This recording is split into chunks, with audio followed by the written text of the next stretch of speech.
Olá, seja muito bem-vindo, muito bem-vinda a mais um episódio do nosso podcast Pensando Direito. Eu com minha parceira, Daniele. Voltamos, né? Voltamos, porque Dani me abandonou. Depois eu em troca abandonei a Dani. Exatamente. Mas agora reconciliamos.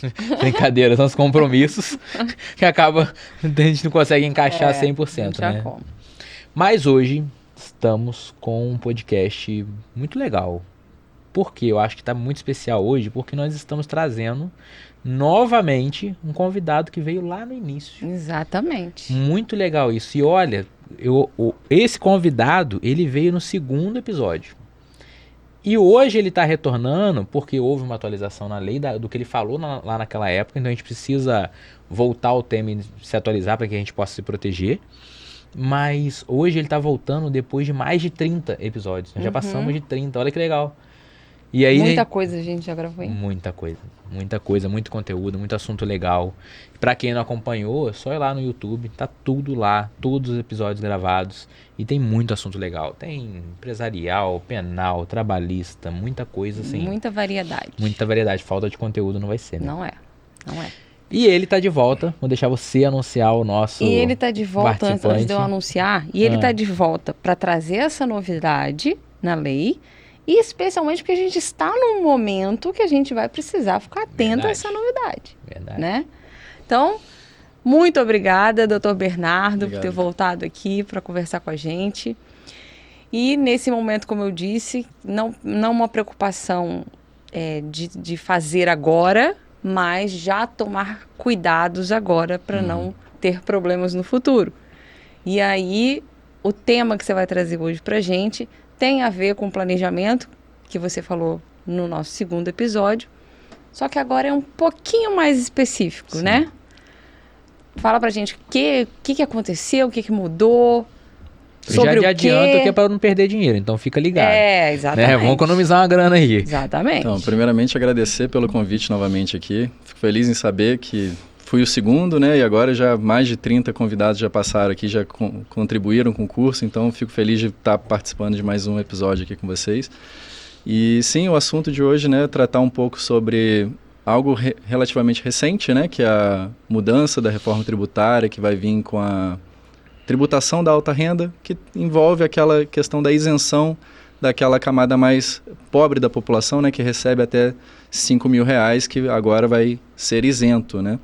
Então, vou trazer um pouco aqui os impactos para outro lado, né? Porque sempre para você retirar de um, você precisa compensar de outro. Então, eu vou falar um pouco aqui dessa questão da compensação para que a isenção de quem recebe até R$5.000 possa ser aplicada na prática, né? Sem trazer mais prejuízos ainda para o país, né? Sem que vai onerar mais o contribuinte e não o cofre público, de certa forma, né? Então essa reforma tributária, que tem um monte de gente falando que a reforma tributária está chegando, está vindo, ela é uma reforma para as empresas e para as pessoas físicas? Isso. Na verdade, a reforma como um todo ela foi bem segmentada, né? Ela veio com a alteração da Constituição lá em 2024 e depois veio várias mini-reformas, né, para que seja abrangendo toda a questão de impostos, né? E essa veio com a última alteração, que é a Lei 15.270, que veio com essa questão do imposto de renda, que já era uma pauta tanto do atual governo como das oposições, né? Algo que já vinha sendo tratado sempre, né? Porque beneficia principalmente essa camada mais fragilizada economicamente da sociedade, né? Então, ela vem com essa... Como colocar isso na prática é o que eu venho trazer aqui, mas visando pelo lado de quem recebe os recebimentos maiores, né? Quem está enquadrado na chamada alta renda, né? Segundo a lei. Hoje a gente então já está aí, todo mundo já começou a fazer a sua declaração de imposto de renda, né? Hoje, como é que é hoje? O que tributa, o que não tributa, quem tem que tributar, quem está isento, como é hoje? Fazer essa comparação de como é hoje e como ficou, acho que é a forma mais clara, né? Hoje, para o imposto de renda, pessoa física, você tem os rendimentos que são chamados rendimentos tributáveis e os rendimentos não tributáveis. Os tributáveis a gente entra como salário, o prolabore, quem faz investimentos, né, como CDBs, CDIs, enfim, recebimentos que já têm aquela retenção de imposto de renda na fonte são as rendas tributáveis. Então, quando você vai fazer a declaração de imposto de renda, você vai informar todos os valores que você recebeu e a natureza desse rendimento. Então, ele sendo tributável, ele já vai ter uma retenção, né, um valor que vai incidir sobre ele a fins de imposto de renda. E a gente tem os não tributáveis, que são principalmente os dividendos, né, que é a divisão de lucro das empresas, as doações, a herança que você recebe, seguro de vida, que ela já tem a natureza de não tributação para o imposto de renda, como é na declaração ainda deste ano, né? Uhum. Então, mesmo que você tenha recebido um valor muito alto de distribuição da empresa, você não vai ter a tributação na pessoa física no imposto de renda sobre esses valores, somente sobre o valor tributável, que seria o salário, o prolabore, enfim, outros valores tributáveis, né, pelo que a lei traz. E hoje, quem que tem que declarar? Quem é obrigado a fazer essa declaração de imposto de renda? Então, em tese, todo mundo que recebe, né, uma renda que deve declarar, né? Infelizmente, aqui no Brasil, a gente vive muito da irregularidade tributária nesse sentido, até por uma questão de sobrevivência, em muitos dos casos, né? As pessoas, muitas das vezes, são autônomas, não fazem a declaração do que elas recebem de forma correta. Então, respondendo de forma técnica, todo mundo que recebe algo, né, a renda, deveria fazer a declaração. Mas hoje a gente tem essa, de forma mais anônima, né? A gente não declara exatamente tudo que a gente recebe, fica mais vinculado àquelas pessoas que já têm a carteira assinada, que já têm um recebimento vinculado ao Estado, que aí o cruzamento de dados já fica claro e aí a pessoa já tem a retenção já no próprio salário. Hoje, então, essa alteração da lei é para que a gente se prepare hoje para o ano que vem, né? Então, essa última alteração que nós tivemos da reforma não se aplica para quem está fazendo declaração agora, não é isso? Não, é porque na declaração de imposto de renda a gente sempre trata do exercício fiscal do ano anterior. Então, a gente está declarando agora em 2026 sobre o que a gente recebeu em 2025. Então, a entrada em vigor da lei, ela entrou em vigor agora, em 2026. Então, o que você receber em 2026, você só vai declarar em 2027. É neste momento que, a partir de hoje, ela já está em vigência, só que a declaração sobre o que você está recebendo hoje vai ser feita no ano fiscal que vem, né? Aí, esse ano, as pessoas que não são funcionárias, que são empresárias, elas vão declarar os seus salários das empresas, que é o que ela recebe pelo trabalho delas ali, e também vão declarar o lucro que a empresa teve. Esse lucro, esse ano, não é tributável, não é isso? Na declaração que está sendo feita neste momento, né, referente ao ano anterior, ainda não há nenhum tipo de tributação em relação a essa participação das empresas, porque o dividendo ele é isento, né, ele se encontra daquele lado, igual eu falei antes, dos não tributáveis. Então, mesmo que você tenha recebido uma quantia muito grande, esse valor não é tributável para essa declaração relacionada a 2025. Mas a partir deste ano para o ano que vem, é o que a gente vai começar a tratar hoje. Nossa, e isso para mim faz muito sentido de não tributar, porque se você tem uma empresa, você recebe seu salário pela empresa, no seu salário vai tributar, né? Porque aí é tributável. E sobre o seu salário você também paga INSS, e você paga todos os impostos e encargos devidos da empresa. Então, o imposto da empresa, você já acabou recolhendo pela própria empresa. E aí, então, a partir do ano que vem, além desse imposto, se tiver uma distribuição de lucro, porque ter lucro também em empresa não está sendo muito fácil. Se não tem lucro também, você pode pensar em fechar, né? Porque... Mas se tiver um lucro, então ainda vai tributar desse lucro entrar para na verdade, minha renda pessoal. Ela não é uma tributação direta sobre o rendimento das empresas, ela é como se fosse uma tributação indireta. Na verdade, ela não vai tributar os dividendos, mas a depender de quanto de dividendo que você recebe, você vai ser tributado em razão da quantia e não da natureza do recebimento. Então, não é que o dividendo vai ser tributado diretamente, mas ele vai entrar numa base de cálculo que vai ser tributado por conta dele. Então, é uma forma indireta de você estar tributando algo que já foi tributado, que eu também concordo particularmente, mas, tecnicamente dizendo, não vai ser o dividendo em si tributado, senão a gente estaria falando de bitributação, né? E aí já entra em um contexto de inconstitucionalidade, enfim. Mas, indiretamente, isso vai acontecer, infelizmente. Então, pelo que eu entendi, a partir do ano que vem, o empresário que tiver uma distribuição de lucro, a partir de uma certa faixa, aí você vai explicar melhor, ele vai ter uma bitributação com outro nome, que seria uma taxa social, então, porque assim, quanto mais você ganha, mais você acaba pagando. Então vai ser uma taxa, quase a taxa da riqueza. A ideia por trás da lei seria essa, né? Que os que recebem mais e que hoje passam despercebidos, vamos dizer assim, na tributação, porque o dividendo, sendo a maior receita da pessoa, ela vive daquilo, mas ela não paga por aquilo, né? Seria uma forma de compensar dessa forma os mais ricos em detrimento da isenção da camada até R$5.000. Mas diretamente isso inevitavelmente vai acontecer, né? A gente vai estar diante de uma bitributação prática, né? Mas não teórica. Isso vai acontecer com alguma outra fonte não tributável de hoje ou só com essa parte? Sim, ela vai abranger tanto o tributável como não tributável, que é o que a gente vai aplicar aqui. Nossa, então explica melhor isso aí pra gente, porque lascou. Vamos começar a pensar. Vamos começar. Acho que eu se a gente vai abrir empresa ou não. Melhor para mostrar aqui para vocês por alto, né? Para ficar mais fácil. Pois é, muita coisa para mudar. Assim, isso só afeta você, que afeta só os mais ricos. Não, senhor. Para mim vai continuar a mesma coisa. Sim, Então, aqui é a mudança da lei, né, que entrou em vigor agora, 15.270, que ela altera uma lei que já existe, né, que trata sobre o imposto de renda, que é a 9250, e trouxe o artigo 16A, que ela entra a partir do exercício de 2027, né, ano calendário 2026, como eu falei, o que acontece esse ano a gente vai declarar no ano que vem. A pessoa física cuja soma dos rendimentos no ano seja superior a R$600.000, ela fica sujeita a essa tributação mínima, né, das pessoas físicas. Então, a soma, né, a grosso modo, seria quem recebe até R$50.000 mais R$1 por mês, ela vai entrar nessa situação de imposto de renda mínimo. Porque como que seria um exemplo na prática?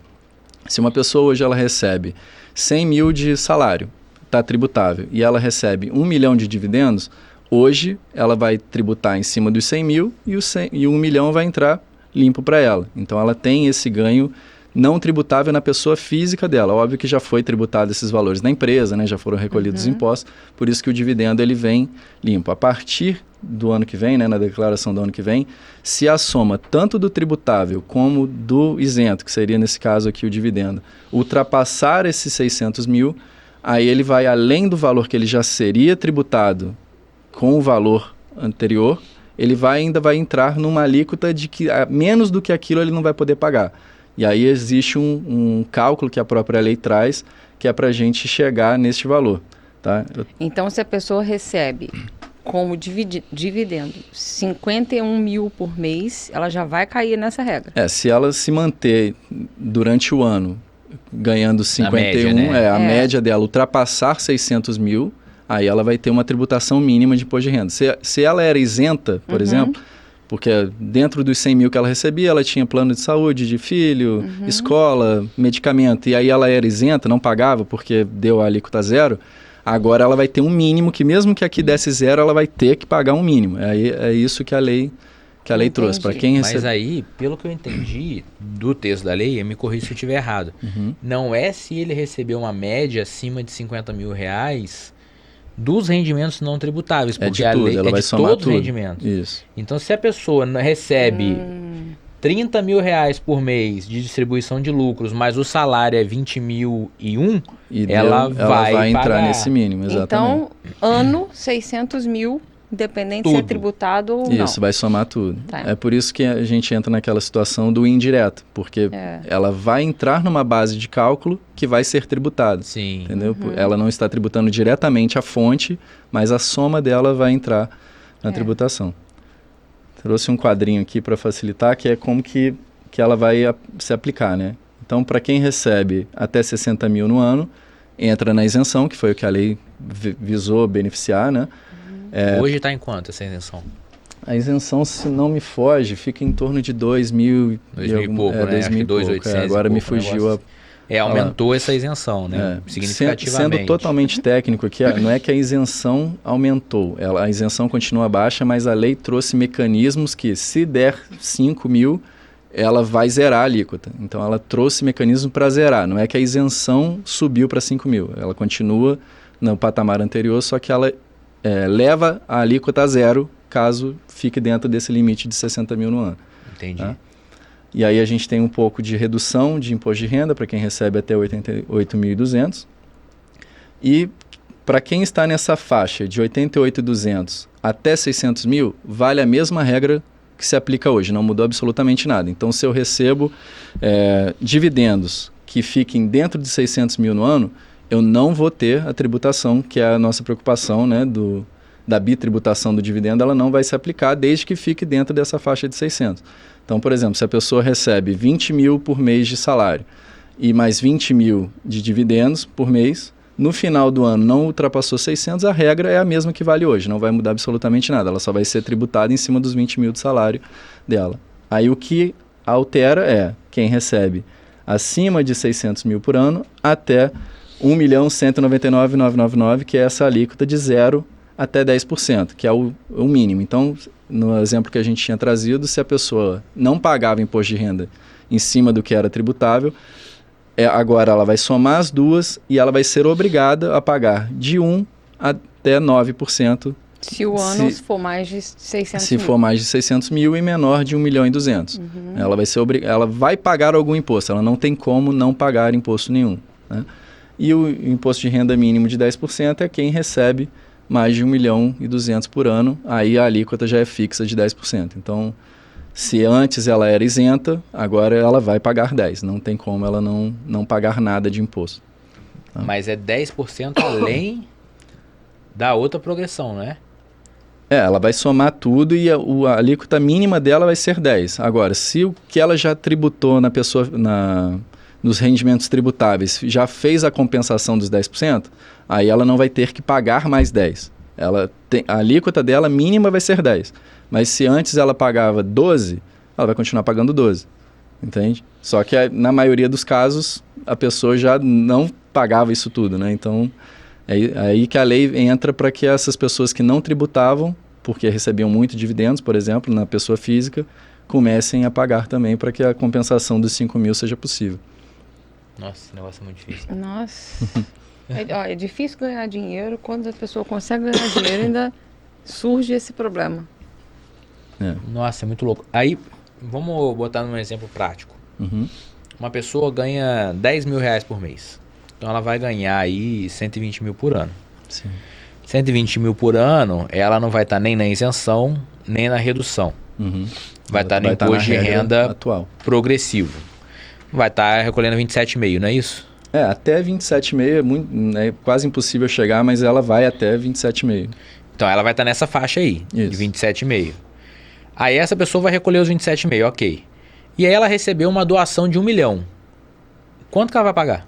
Então, para aquele ano que ela recebeu a doação, vai pegar a doação, ela entra numa exceção, tá, da lei, que ela não entraria aí, tá? Então, só para esclarecer, eu até trouxe nos slides mais à frente, mas já adiantando, a doação ela não vai entrar para este cálculo. Ela vai ser considerada não tributada do mesmo jeito, mas ela não vai entrar como base de cálculo para um imposto de renda pessoa física mínimo, tá? Então, esse risco não... Entendi. Então, vamos supor que ele recebeu... Não são todos os... Não, a lei traz algumas exceções, é um rol relativamente extenso, que eu não consegui trazer para cá, mas que ela traz algumas exceções para a base de cálculo.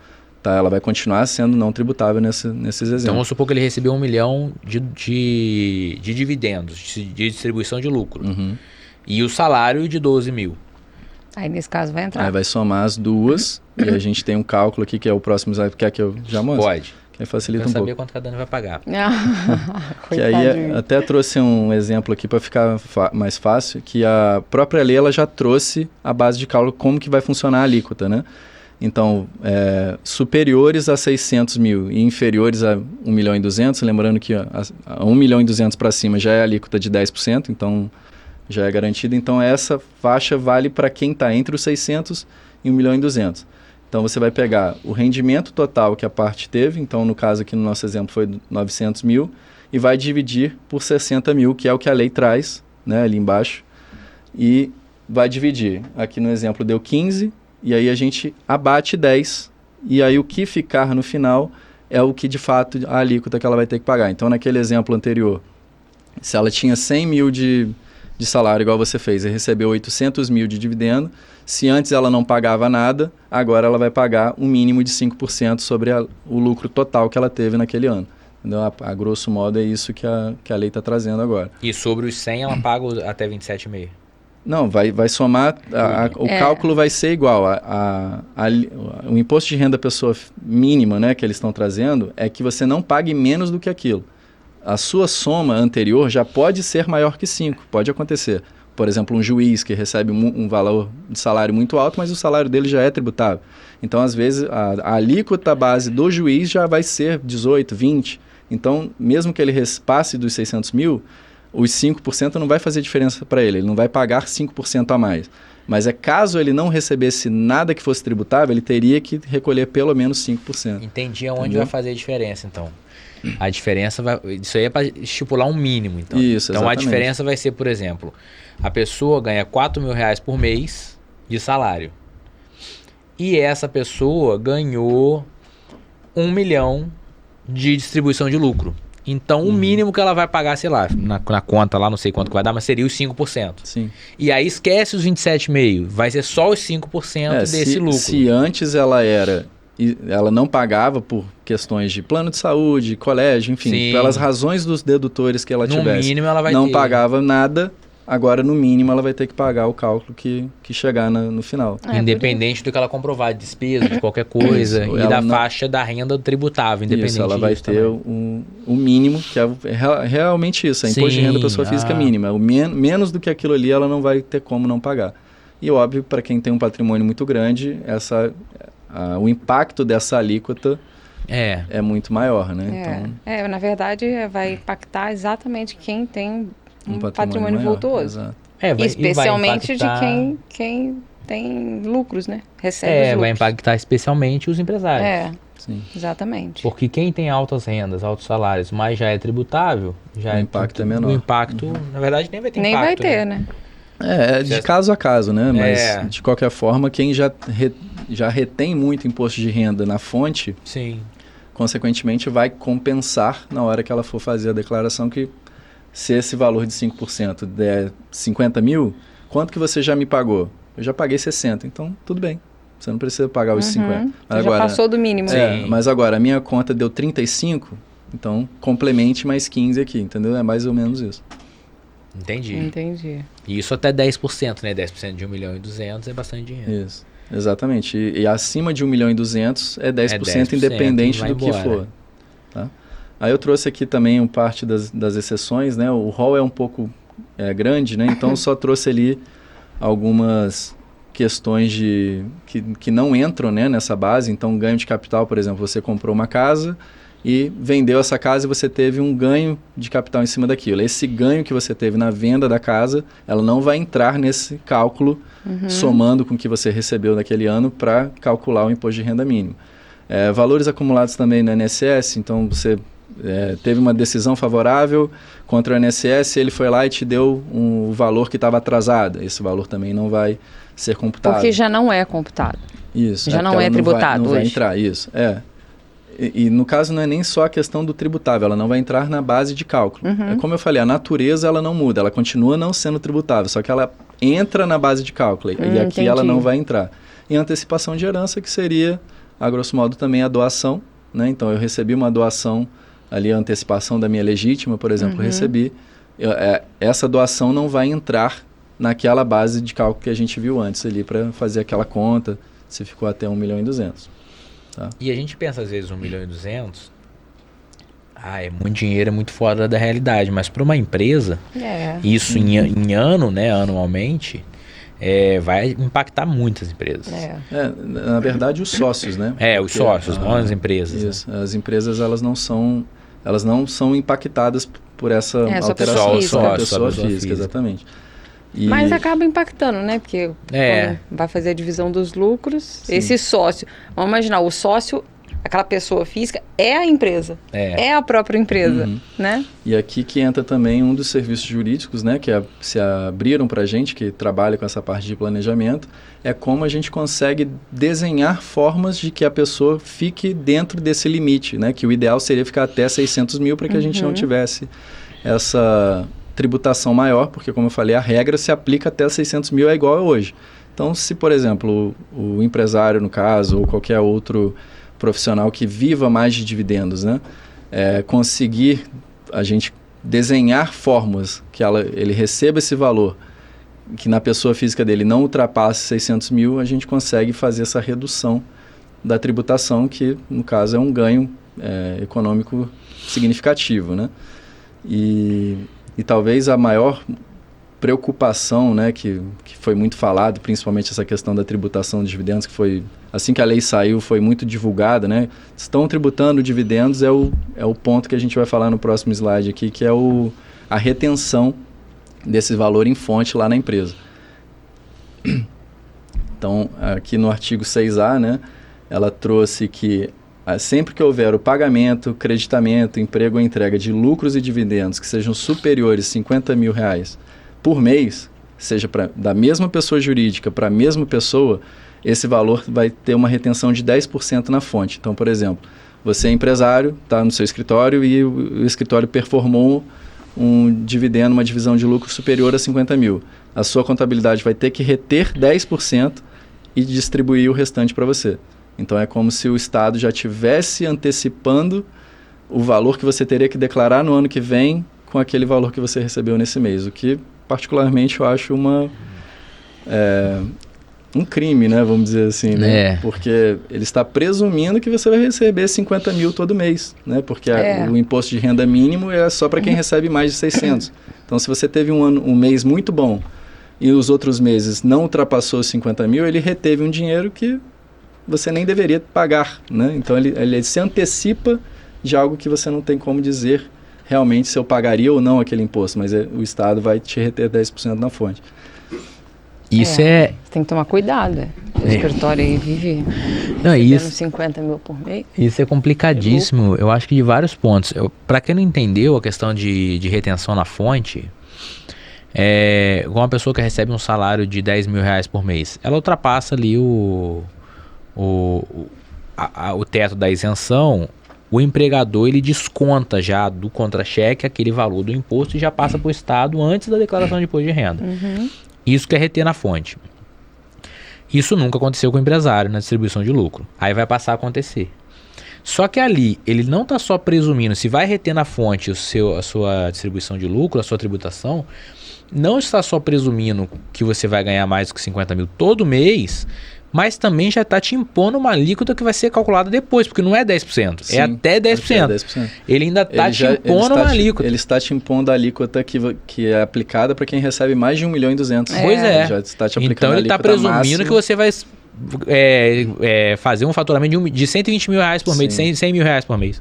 Sim, por isso que eu acho que é a parte mais complexa da lei, que eu acredito que vai ter muita judicialização em relação a isso. Porque, como eu disse, é uma presunção de que é algo que você só declara no ano seguinte e que ele abrange todo o seu rendimento. Então, por exemplo, a pessoa recebeu uma bonificação da empresa de 70 mil naquele mês, igual o exemplo que você falou, mas o salário dela é baixo. Daí, por conta daquele mês alto que ela recebeu de participação da empresa, ela vai ter uma retenção de 7 mil, nesse exemplo, né? 70 vai reter 7 mil dela, que ela não vai poder usar, e lá na declaração ela nem deveria entrar naquela faixa. Aí ele vai ter pedir a restituição desse valor, né? E o pior, olha que empréstimo legal. Porque se esse 70 mil em janeiro, essa pessoa vai ter retenção de 7 mil reais em janeiro e ela vai receber essa restituição em junho, julho, agosto. Do outro ano. Depois, exatamente. Vai ficar esse dinheiro retido lá, recebeu 70 mil reais em janeiro. Aí o resto do ano todo recebeu 10. Ela não vai ultrapassar o limite, não vai precisar pagar esse negócio e vai receber essa restituição lá quase no fim do outro ano. Isso se você fizer a declaração certinha, né? Porque ainda corre o risco das pessoas não compreenderem isso, fazer a declaração errada, cair na malha fina e ainda pagar a mais do que você já está pagando desses 10%. Exato. E aí que entra talvez a principal serviço jurídico, né? Porque existem formas, né, de você fugir dessa tributação, não digo tributação, mas dessa retenção, porque você já tem o teto que é 50 mil. Então, como eu faço para que eu receba esses valores, consiga tocar a minha vida, mas que eu não ultrapasse, né?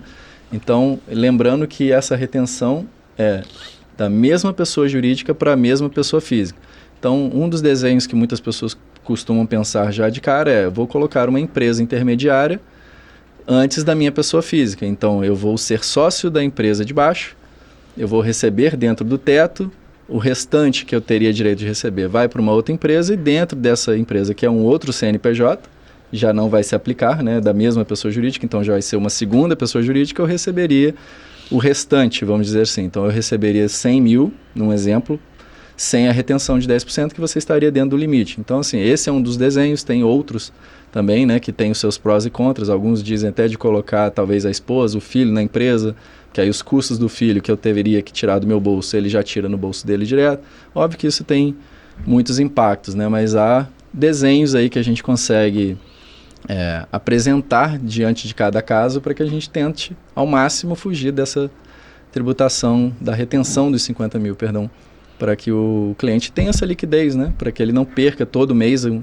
aquele valor que, como você bem mencionou, ele só vai poder questionar, talvez receber de volta no ano seguinte. Papo 16 meses depois, pelo menos. Sim. Agora, então, o ideal é que você procure um advogado para conseguir estruturar a melhor estratégia, tanto para que você não passe dos 50 mil mensais, ou caso seja necessário passar, que não ultrapasse aí dos 600 mil anuais. Sim. Para você não ter nem a retenção e nem que incida aquela alíquota de 0 a 10%, para você não pagar mais. E dá para bolar algumas estratégias, né? Sim. E aí não é questão de sonegação, é questão realmente de estratégias. De estratégias dentro do que a lei nos permite fazer, exatamente. É como eu falei, tudo tem sempre um prós e contra, né? Isso vai depender do profissional que está atendendo o cliente, vai depender da situação financeira que o cliente tem, porque a gente pensa assim, hoje eu recebo 1 milhão, então eu tenho que receber menos para ficar nos 600 mil, porque assim, se eu sugerir ele receber menos, ele não vai me contratar, né? Ele não quer que abaixe a qualidade de vida dele, né? Então a gente tem que tentar de outras formas de que a vida dele continue rodando, só que dentro do possível ficar dentro desse limite, ou da tributação mínima, que é os 600 mil, ou de não receber mais de 50 mil pela mesma empresa, para que não haja essa retenção na fonte, porque quem tem muito dinheiro sabe que dinheiro na mão, ela faz esse dinheiro girar. E se ele ficar com esse dinheiro parado 1 ano e 4 meses lá com o Estado, é um dinheiro que ficou parado, que ele podia estar fazendo outras coisas, podia estar fazendo uma nova aplicação na empresa, uma aplicação própria, trocando de carro, enfim, qualquer coisa que ele poderia ter aquele dinheiro em mãos que ele não tem. Então, acho que essa é a principal entrega que a gente pode trazer para os clientes que se enquadram nessa situação, para que eles tenham essa liquidez, né? Para que eles não fiquem com o valor deles do dividendo retido com o Estado. Agora vai ser mais barato procurar a orientação jurídica, fazer o planejamento, do que deixar para ver o que vai dar. Com certeza. Porque vai vir a tributação, sem jeito. Não tem como fugir. E como você mesmo comentou agora, nem todos os casos vão ser possíis. A pessoa que recebe, por exemplo, 10 milhões por ano, ela não vai se enquadrar nem nos 600 mil, talvez nem no receber menos de 50. Então, ela vai ter que entrar nessa realidade que o jogo mudou. Mas o que a gente pode entregar para ela é como mitigar essa situação. Em vez dele ter uma retenção de 1 milhão e 200 na fonte, talvez ele vai ter uma retenção de 500, de 400. Então, essa diferença de valores, ele já consegue fazer a roda girar, ele já consegue fazer outros investimentos. Então, assim, o ganho... É reorganizar para diminuir o impacto. Para que reduza o impacto tributário, exatamente. É igual no seu caso, não tem jeito. Você vai ter que pagar os 10% mesmo. É muito dinheiro. Mas eu tenho o Bernardo, né? Então, se eu puder ajudar nesse planejamento, a gente está à disposição. Agora, pelo que eu entendi também, isso vai impactar mais... não sei se eu estou errado ou não, porque tributário não é muito minha praia. Mas, pelo que eu entendi, vai impactar mais as empresas que possuem muitos sócios, né?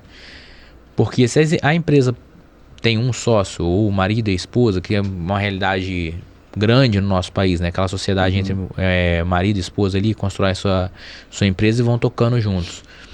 Nesse caso, dá para ele fazer também, administrar muitas despesas dentro da própria empresa, para não precisar transferir pessoa física. Também seria uma alternativa? São um dos desenhos, a questão dos gastos, ou colocar outras empresas para ficarem responsáveis. Por exemplo, se eu, pessoa física, quero comprar um apartamento, eu não vou receber o dividendo que vai ser tributado na fonte, depender da situação, para que eu compre o imóvel. Posso fazer uma empresa imobiliária para que o dinheiro vá para a empresa imobiliária, que não há retenção, porque a retenção é só para pessoa física, e a minha empresa compre o apartamento que eu gostaria de comprar na pessoa física.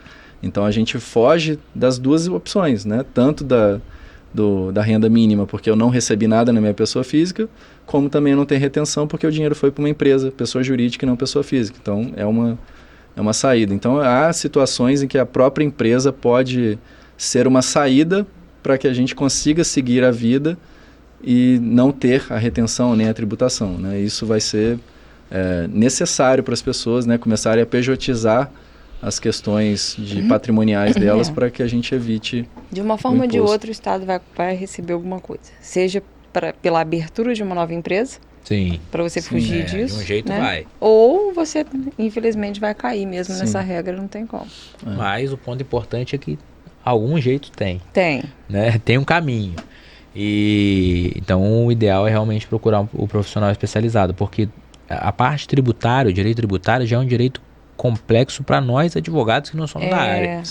Para quem nem é da área, é muito detalhe. E eu acho mais arriscado do tributário que ele é difícil, ele precisa ser bem desenhado, mas além disso, o impacto do planejamento ruim ou de algo feito errado não vem rápido.